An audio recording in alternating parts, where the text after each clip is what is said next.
বিসমিল্লাহির রহমানির রাহিম। আসসালামু আলাইকুম প্রিয় দর্শক, স্বাগতম আমাদের চ্যানেলে। আজকের প্রতিবেদন শুরু করছি একেবারে বিস্ফোরক কিছু তথ্য দিয়ে। নবম পে স্কেল নিয়ে গত 7 দিনে একসাথে এসেছে 5টি বড় খবর। 1. আইএমএফ সরাসরি পে স্কেল স্থগিত রাখার পরামর্শ দিয়েছে সরকারকে, আর সরকার সেই পরামর্শ প্রত্যাখ্যান করে কঠোর অবস্থান নিয়েছে। 2. সরকারি কর্মচারী সংগঠন আগস্টের মধ্যে গেজেট না হলে বৃহত্তর আন্দোলনের আলটিমেটাম দিয়েছে। 3. বেতন অনুপাত নিয়ে সচিব কমিটি আর বেতন কমিশনের মধ্যে নতুন করে মতভেদ তৈরি হয়েছে। 4. একাধিক ভাতা সম্পূর্ণ বাতিল হয়ে যাওয়ার খসড়া প্রস্তুত হয়ে গেছে। 5. গ্রেড সংখ্যা 20 থেকে কমিয়ে 12তে নামিয়ে আনার প্রস্তাব এখন সরকারের বিবেচনাধীন। এই 5টি খবরের প্রতিটি বিস্তারিত জানাচ্ছি আজকের প্রতিবেদনে, তাই ভিডিওটি শেষ পর্যন্ত সঙ্গে থাকুন। প্রথম খবর, আন্তর্জাতিক মুদ্রা তহবিল অর্থাৎ আইএমএফ এর একটি প্রতিনিধি দল গত 12 জুলাই থেকে ঢাকা সফর করছে। এই প্রতিনিধি দল অর্থমন্ত্রী আমির খসরু মাহমুদ চৌধুরীর সঙ্গে সরাসরি বৈঠক করেছে। বৈঠকে সংস্থাটি স্পষ্টভাবে জানিয়েছে, বর্তমান অর্থনৈতিক পরিস্থিতিতে নবম পে স্কেল বাস্তবায়নে আরও সতর্ক হওয়া উচিত সরকারের। সংশ্লিষ্ট সূত্র বলছে, আইএমএফ অর্থ বিভাগ, জাতীয় রাজস্ব বোর্ড অর্থাৎ এনবিআর এবং বাংলাদেশ ব্যাংকের সঙ্গে পৃথক বৈঠকেও একই ধরনের উদ্বেগ প্রকাশ করেছে। সংস্থাটির দীর্ঘদিনের অবস্থান হল সরকারি খাতের পরিচালন ব্যয় কমানো এবং বেতন ভাতা খাতে বরাদ্দ সীমিত রাখা। তবে চমকপ্রদ তথ্য হল, সরকার এবার এই চাপের কাছে নতি স্বীকার করছে না। জনপ্রশাসন মন্ত্রণালয়ের একজন ঊর্ধ্বতন কর্মকর্তা সরাসরি বলেছেন, আমরা আইএমএফ এর সংস্কার প্রস্তাবকে সম্মান করি, কিন্তু দেশের ভেতরে জীবনযাত্রার যে আকাশচুম্বী ব্যয় এবং মূল্যস্ফীতি বেড়েছে তা উপেক্ষা করার সুযোগ নেই। অর্থাৎ 1 জুলাই থেকেই নবম পে স্কেল বাস্তবায়নের নীতিগত ঘোষণা অপরিবর্তিত রাখছে সরকার। নবম জাতীয় বেতন কমিশন সর্বনিম্ন ও সর্বোচ্চ বেতনের মধ্যে 1 অনুপাত 8 হারে অনুপাতপাত নির্ধারণের সুপারিশ করেছিল, কিন্তু সচিব কমিটি সেই সুপারিশ পরিবর্তন করে 1 অনুপাত 7.5 হারে অনুপাত নামিয়ে আনার পক্ষে মত দিয়েছে।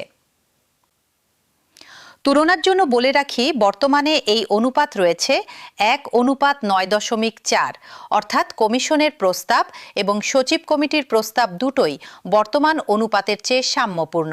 তবে সচিব কমিটি চাইছে আরও বেশি সমতা আনতে। এর মানে দাঁড়াচ্ছে, সর্বোচ্চ বেতনভোগীদের তুলনায় সর্বনিম্ন বেতনভোগীরা আনুপাতিক হারে আরও বেশি সুবিধা পাবেন যদি সচিব কমিটির প্রস্তাবই চূড়ান্ত হয়। সূত্র বলছে, নতুন মূল বেতন 2026 সালের 1 জুলাই থেকেই কার্যকর করার পরিকল্পনা অপরিবর্তিত রয়েছে। তবে একটি বড় চমক লুকিয়ে আছে ভাতার বিষয়ে, যা এখনই আপনাদের জানাচ্ছি। চতুর্থ খবর, এবং এটি অনেকের জন্যই বিস্ময়কর হতে পারে। বাড়ি ভাড়া, চিকিৎসা এবং যাতায়াত সহ বিভিন্ন ভাতা মূল বেতনের মতো 1 জুলাই 2026 থেকে নয়, বরং 2027 সালের 1 জুলাই থেকে কার্যকর করার বিষয়ে আলোচনা চলছে বলে সংশ্লিষ্ট সূত্র নিশ্চিত করেছে। অর্থাৎ মূল বেতন বাড়লেও কিছু ভাতা প্রাপ্তির জন্য অতিরিক্ত 1 বছর অপেক্ষা করতে হতে পারে কর্মচারীদের। এর পাশাপাশি খসড়া গেজেটে দেখা যাচ্ছে, কিছু ভাতা সরাসরি বাতিলের প্রস্তাবও রয়েছে, আবার কিছু ভাতায় ব্যাপক কাটাছেঁড়া করা হচ্ছে। বর্তমান 8ম জাতীয় পে স্কেল অনুযায়ী কর্মকর্তা কর্মচারীরা মূল বেতনের পাশাপাশি বাড়ি ভাড়া ভাতা পান, যা অঞ্চলভেদে মূল বেতনের 45 থেকে 70% পর্যন্ত। নতুন কাঠামোয় এই হার শহর ও গ্রাম ক্যাটাগরি অনুযায়ী পুনর্বিন্যাস করা হচ্ছে। তবে ইতিবাচক দিকও আছে। মাসিক টিফিন ভাতা বর্তমানে 200 টাকা থেকে বাড়িয়ে 1000 টাকা করার প্রস্তাব রয়েছে। চিকিৎসা ভাতাও উল্লেখযোগ্য হারে বাড়ছে। বর্তমানে যা সব পদের জন্য মাসিক মাত্র 1500 টাকা নির্ধারিত আছে। এছাড়া বর্তমানে এর পাশাপাশি বার্ষিক ইনক্রিমেন্টের হার নিয়েও দাবি উঠেছে। বর্তমানে বার্ষিক ইনক্রিমেন্ট 5% হারে দেওয়া হয়, তা বাড়িয়ে 10% করার জোরালো দাবি জানানো হয়েছে কর্মচারী পক্ষ থেকে, যদিও এই প্রস্তাব এখনো চূড়ান্ত হয়নি বলে জানা গেছে। পেনশনভোগীদের জন্যও রয়েছে গুরুত্বপূর্ণ আপডেট। নতুন পে স্কেল কার্যকর হলে পেনশনভোগীদের সুবিধা সুবিধাও আনুপাতিক হারে বাড়ানো হবে। বিশেষ করে ৭৫ বছরের বেশি বয়সী পেনশনভোগীদের জন্য বিশেষ চিকিৎসা ভাতার সুপারিশও করা হয়েছে সাম্প্রতিক প্রস্তাবনায়। এবার জেনে নেওয়া যাক পুরো প্রক্রিয়া ঠিক কোন পর্যায়ে আছে। গত ১৫ জুলাই সচিবালয়ে মন্ত্রিপরিষদ সচিব নাসিমুল গনির সভাপতিত্বে অনুষ্ঠিত হয়েছে পর্যালোচনা কমিটির ষষ্ঠ সভা। সেই সভায় সিদ্ধান্ত হয়েছে আগস্ট মাসের প্রথম সপ্তাহের মধ্যেই গেজেট প্রকাশের লক্ষ্য নিয়ে কাজ চলবে। তবে ১৯ জুলাইয়ের একটি প্রতিবেদনে বলা হয়েছে গেজেট আগস্টের মাঝামাঝি সময়েও প্রকাশিত হতে পারে। শুরুতে ৩ ধাপে বাস্তবায়নের পরিকল্পনা থাকলেও সচিব কমিটি এখন ২ ধাপে বাস্তবায়নের পক্ষে সিদ্ধান্ত নিয়েছে। জাতীয় বেতন কমিশনের সুপারিশ পর্যালোচনার জন্য গঠিত কমিটি চলতি মাসের মধ্যেই চূড়ান্ত প্রতিবেদন সরকারের কাছে জমা দেবে। এরপর প্রস্তাবটি অনুমোদনের জন্য উপস্থাপন করা হবে মন্ত্রিসভায়।